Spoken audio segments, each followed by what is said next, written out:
Agriculture urbaine, alimentation et insertion, ça a à voir avec la notion de résilience.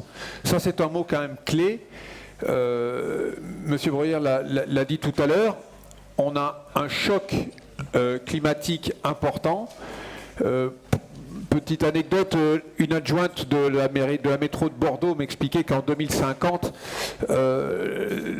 le climat de Bordeaux serait celui de Séville, donc je rappelle c'est 48 degrés à l'ombre l'été, et que 50% des bâtiments de la ville n'y résisteraient pas. Et qu'évidemment ça touche les publics précaires en priorité. Donc ce choc climatique c'est une réalité, il arrive, et donc on voit bien que notre sujet a été quelque part repositionné sur l'enjeu de la résilience sociale et écologique globale, ce qui pose la nature un peu des enjeux. On est aussi sur un sujet d'agriculture urbaine multifonctionnelle. On voit bien qu'on a bien accepté le fait que l'agriculture urbaine n'a pas simplement une fonction nourricière, mais elle a une fonction d'animation territoriale, de lien de solidarité, de dimension culturelle sur les territoires urbains qui se jouent fortement. Après, on a posé deux questions clés par rapport à l'insertion, et on va rentrer directement dans le vif du sujet maintenant. L'insertion a été à peine abordée, ou commençait à être évoquée sous deux angles. Celui du modèle économique des exploitations de l'agriculture urbaine et périurbaine, c'est-à-dire en quoi l'insertion peut avoir un rôle à jouer dans le modèle économique de ces exploitations. On voit qu'on n'a pas encore des chiffres stabilisés et que c'est une question à part entière, mais on va rentrer directement dans le vif du sujet. Et l'autre enjeu qui a été abordé ici, c'est évidemment l'emploi, c'est-à-dire la création de débouchés professionnels qui ne sont pas satisfaits encore complètement aujourd'hui. Si on élargit le périmètre, on a bien compris qu'on est sur gestion des espaces verts, des espaces naturels urbains et périurbains, liés au métier du vivant, au métier du végétal, et en particulier de ces fermes en agriculture urbaine. Voilà un peu les grands champs qui ont été évoqués depuis ce matin. Alors, je présenterai les différents intervenants à tour de rôle. On retrouve Yann Fradin, directeur d'Espace, Max Schaeffer, qui est directeur d'Optimisme, donc un jardin de cocagne, voire plusieurs sites cocagne à Lorient, en Bretagne. Donc ça y est, on sort de la métropole du Grand Paris pour gagner l'air pur de la Bretagne. Et c'était une boutade, parce que c'est pas sûr que ça soit plus pur en Bretagne qu'ici. Oui, enfin, on a la carte en tête des émissions de l'élevage breton, qui d'ailleurs arrive toujours sur Paris à cause des vents d'ouest, merci. Flore Anaïs Brunet qui travaille au Régie de quartier, donc le Conseil national des régies de quartier, et donc on reviendra sur ces acteurs de terrain. Et Sophie Ricordel, je la remercie d'être là avec nous, que beaucoup de gens ici dans la salle connaissent en particulier parce qu'ils ont été soutenus par la fondation FAP-EDF, et c'est très important pour tous ces acteurs parce que du coup, et voilà, peut-être qu'ils nous le diront, il y a une exigence de FAP-EDF sur l'instruction de ces projets, de ces dossiers, et de son regard nous importait. On a beaucoup parlé d'emploi, de débouchés, ça a dû parler à Sophie Ricordel. Alors pour commencer, peut-être Flore Anaïs, merci d'être là. Aussi une co-organisatrice de la journée, donc ça tombe bien que tu sois là. Je fais juste une brève présentation. Alors, des régies de quartier, quand on parle d'insertion et d'innovation en insertion, on a dit innove depuis 30 ans. Parce qu'en fait, dès le départ de l'insertion, il y a eu des sujets d'innovation. L'insertion elle-même est une innovation, on va dire, socio-économique, par définition. Donc, aujourd'hui, on a tendance, quand on parle d'agriculture urbaine, à opposer, ou du moins à ringardiser, je le dis tranquillement, parce que, à ringardiser certaines structures de l'insertion qui font finalement de l'agriculture urbaine depuis longtemps ou périurbaine. Je dis ça parce qu'il m'est arrivé de me promener assez souvent au salon de l'agriculture et de m'entendre dire que « Ah oui, vous, c'est de la low-tech ». Alors, je ne savais pas que l'agriculture plein sol, en fait, en lien avec la roche-mère, l'agriculture biologique, c'était de la low-tech. Alors bon, voilà, donc c'est toujours un peu questionnant quand on vient de ce milieu-là. Et donc, du coup, il y a des réseaux qui sont sur le sujet depuis des dizaines d'années. Donc, il était important pour nous, quand même, de rappeler un peu ce qu'ils font, ce qu'ils fabriquent aujourd'hui. Donc, les régies de quartier sont implantées sur l'ensemble du territoire national. Vous avez 140 régies de quartier. Alors, régie de quartier, on comprend bien ce que ça veut dire en le disant. Voilà. Vous avez peut-être d'ailleurs entendu parler des territoires zéro chômeur, longue durée aujourd'hui. Une forme d'inspiration assez forte par rapport aux régies de quartier, qui n'est pas négligeable. Et c'est représenté par le CNRQ, donc qui couvre 320 quartiers prioritaires. Alors ça, c'est des mots-clés, donc des QPV, quartiers prioritaires politiques de la ville notamment, où vivent plus de 3 millions d'habitants. Donc là, vous êtes vraiment un acteur de terrain implanté sur tout le territoire, et c'est important que... Alors tu vas ensuite rentrer dans le détail de ce que tu fais. Je suis quand même allé voir sur votre site et j'ai trouvé quelque chose d'actualité qui rappelle ce que Daniel Bruyère a dit tout à l'heure. Vous avez interpellé, vous avez été reçu par Julien Denormandie, donc ministre cohésion des territoires, hein, vous avez pu discuter avec lui sur ce qui est en train de remonter des quartiers prioritaires. Et je vous cite dans le communiqué de presse, nous avons confirmé qu'il suffirait d'une étincelle pour que les banlieues s'enflamment. Donc voilà, ce que disait tout à l'heure Daniel Bruyère, c'est-à-dire comment tout ça peut-il tenir encore? J'ai retenu cette phrase. Eh bien parce qu'il y a des associations dans les quartiers et qu'elles sont évidemment extrêmement importantes. On se souvient de la corrélation en 2005 de la baisse des financements associatifs politiques de la ville et des répercussions que ça a pu avoir. On est sur ce constat sociétal tout de même, hein. On est sur ce constat sociétal. Voilà, j'espère que ça n'arrivera pas. Néanmoins, on est sur ce constat sociétal. C'est ce que vous dites, vous, au ministre de la Cohésion des Territoires, dans ce que vous faites. Voilà, alors, pour entrer directement dans ce que vous fabriquez, une question que tu vas nous y répondre, c'est comment est née l'initiative Cité Jardin au CNRQ? D'où est venu ce regroupement des initiatives de construction agricole de pieds d'immeubles? Bon, déjà, merci pour cette introduction très complète. Effectivement, donc, les régies de quartier sont les 140 structures associatives qui sont dans les quartiers prioritaires de la politique de la ville, avec, on va dire, deux volets, donc des activités d'insertion autour, à la base, de la gestion urbaine de proximité, et puis des activités de lien social, d'utilité sociale, avec en fait, il n'y a pas de régie pareille, c'est-à-dire que c'est pour répondre à des besoins non couverts sur le territoire, donc en impulsant, en proposant de l'emploi dans les quartiers et un certain nombre d'activités. Donc tu l'as dit, Julien, c'est 320 quartiers prioritaires, c'est 8000 salariés, 2000 bénévoles. Et puis voilà, donc à la base, plutôt la gestion urbaine de proximité, un ensemblier d'activités donc très diversifié. Et puis en fait, assez rapidement sur tout ce qui concerne le développement durable, on a nous, Réseau National, perçu qu'il fallait accompagner les régies, les projets qui étaient impulsés sur 3 thématiques.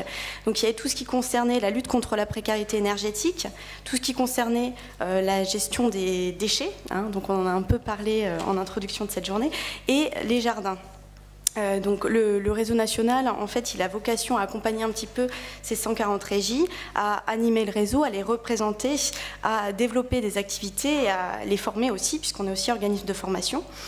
Et en fait, rapidement, sur ces questions de développement durable, il y a eu autour du jardin un engouement, en fait, et il y a des structures qui étaient sollicitées par leurs partenaires. Donc les partenaires des régies de quartier, c'est principalement les bailleurs et les collectivités. Et autour du jardin, il y a un certain nombre d'expériences. Il y a des jardins de régie de quartier, donc en pied d'immeuble, qui existent depuis plus d'une vingtaine d'années. Et il y avait une volonté à la fois de valoriser ce qui existait, de développer des compétences, de produire des outils communs. Et l'idée, c'était donc d'une part, valoriser tout ce qui peut être abordé autour du jardin, donc c'est à la fois la sensibilisation à l'environnement, l'embellissement du cadre de vie, toutes ces questions aussi alimentaires, d'initiation au goût, et puis aussi d'aller au-delà. Donc juste pour citer un petit peu quelques chiffres, Cité Jardin aujourd'hui et les jardins dans les régies de quartier, c'est plus d'une centaine de jardins qui emploient plus d'une centaine d'ETP.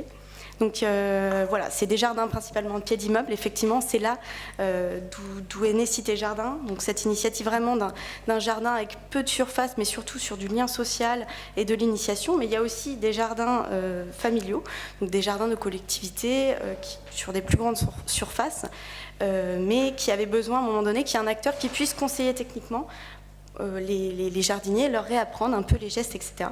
Et puis il y a quelques jardins d'insertion aussi qui sont là et qui existent, où ce qui va être intéressant, c'est d'avoir une dimension alimentaire plus importante. Donc on l'a vu, ça a été mentionné à la table ronde précédente, c'est vrai que l'alimentation dans le cadre d'un jardin de pied d'immeuble, c'est pas forcément la valeur prioritaire ou principale. Et justement, ce qui est intéressant au sein des régies de quartier, c'est comme il y a une multitude d'activités, on va pouvoir venir combiner différentes activités. donc plutôt de lien social et plutôt d'insertion.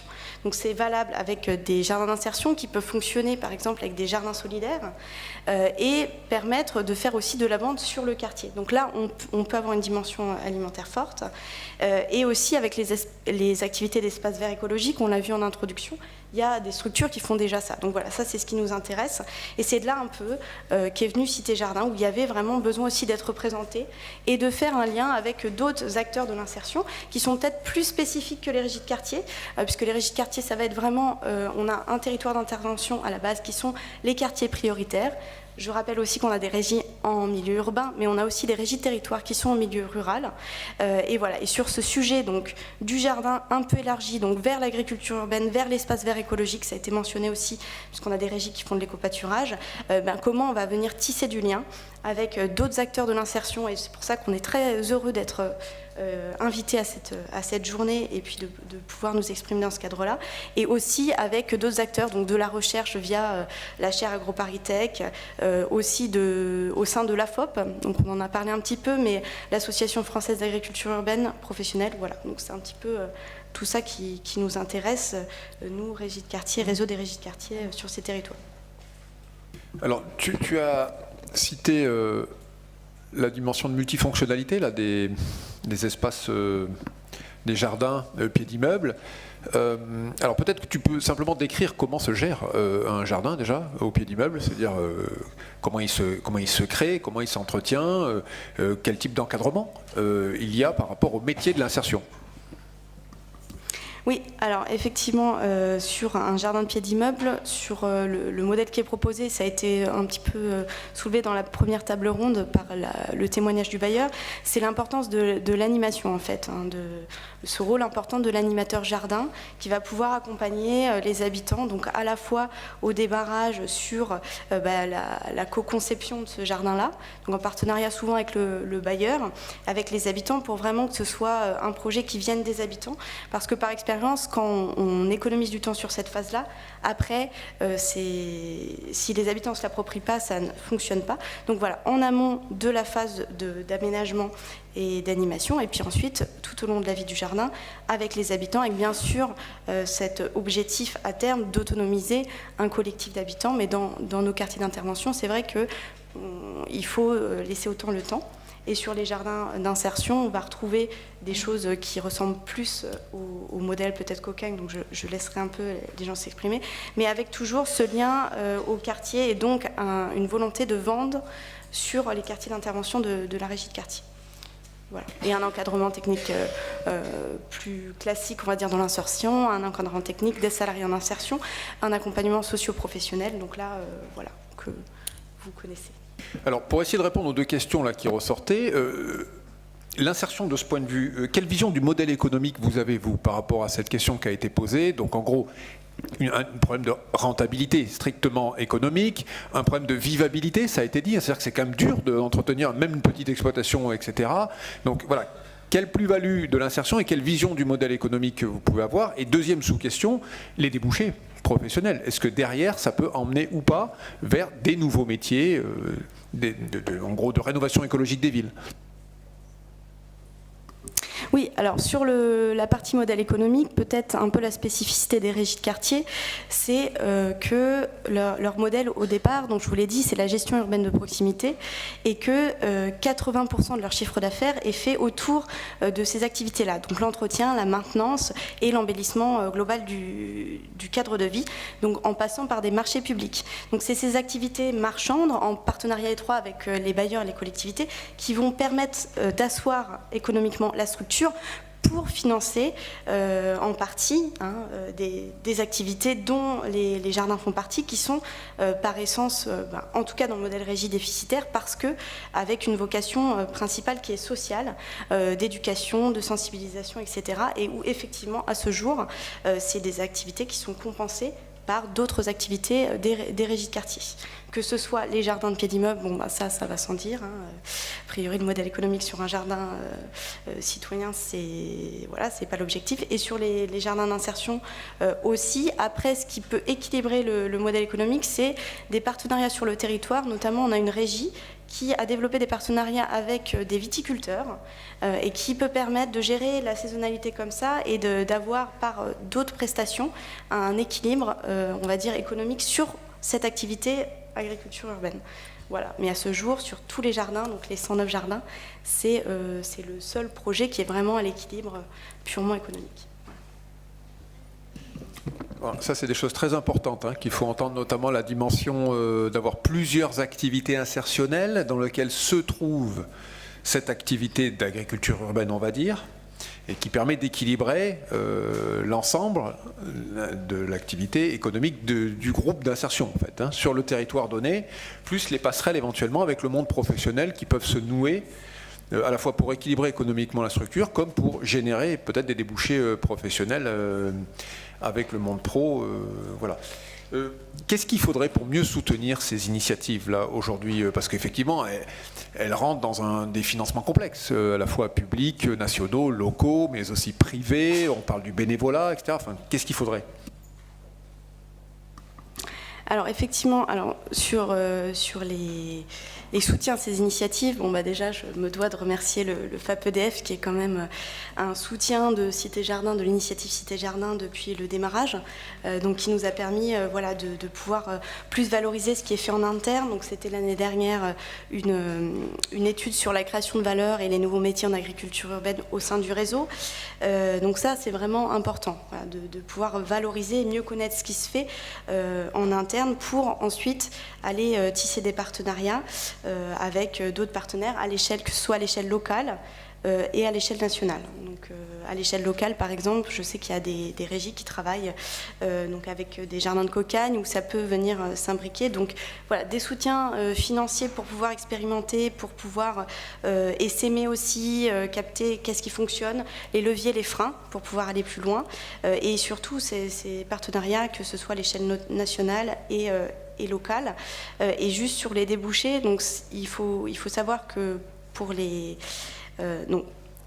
dans le cas des régies, sur les jardins d'insertion, on n'a pas forcément beaucoup de débouchés qui vont vers l'agriculture, que ce soit urbaine ou plus conventionnelle, à l'issue, parce qu'il faut savoir que c'est un support et donc les personnes qui se retrouvent à être mobilisées sur le jardin d'insertion n'ont pas forcément vocation à se professionnaliser là-dessus. Donc il y a quelques profils, quelques histoires, mais ce n'est pas forcément la majorité des cas. Sur l'animation jardin, peut-être plus. Là, en général, on a des personnes qui s'intéressent à ça et l'ont choisi et donc sont orientées ensuite vers des parcours un petit peu plus en lien avec ces sujets.